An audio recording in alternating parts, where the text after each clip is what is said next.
No niin, nyt on käyty tämä Aasia-kappale läpi tästä. Monsuuni-ilmasto sopii hyvin riisinviljelyyn ja puolet oppilaista rupeaa tekemään tehtäväkirjasta näitä vastaavia tehtäviä. Tabletteja ei riitä kaikille, mutta puolet ottaa tabletit ja tuossa on Aasia-sivusto. Tänä vuonna käyttöön otettavat uudet peruskoulun opetussuunnitelman perusteet edellyttävät tieto- ja viestintätekniikan hyödyntämistä kaikissa oppiaineissa. Sähköiset oppimateriaalit ovat jo arkipäivää muun muassa Aurinkorinteen koululla Kuopiossa, jossa koulun sähköiseen oppimisympäristöön oppimateriaalit hankitaan kuntien omistamasta Edustoresta. Edustoren kautta opettajat saavat käyttöönsä ja voivat selata useiden kustantajien materiaaleja yhdestä hakemistopalvelusta. Palvelusta löytyy muun muassa Sanoma Proon, Otavan, e-opin, Tablet-koulun ja Alphasoftin sähköisiä oppimateriaaleja.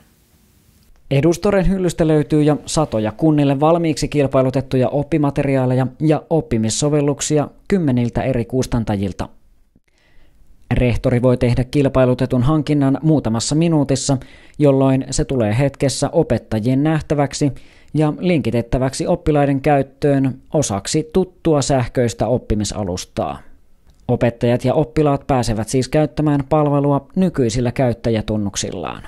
Edustore on integroitu kunnan oppimisalustaan, jolloin erillisiä kirjautumisia ja tunnuksia ei tarvita.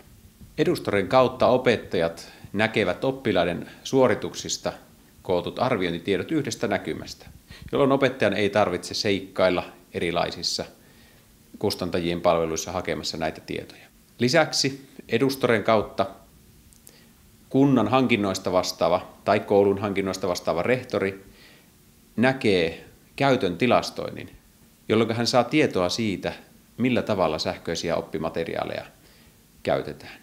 Palvelun avulla opettajat voivat myös jakaa itse tekemiään avoimia materiaaleja valtakunnalliseen käyttöön.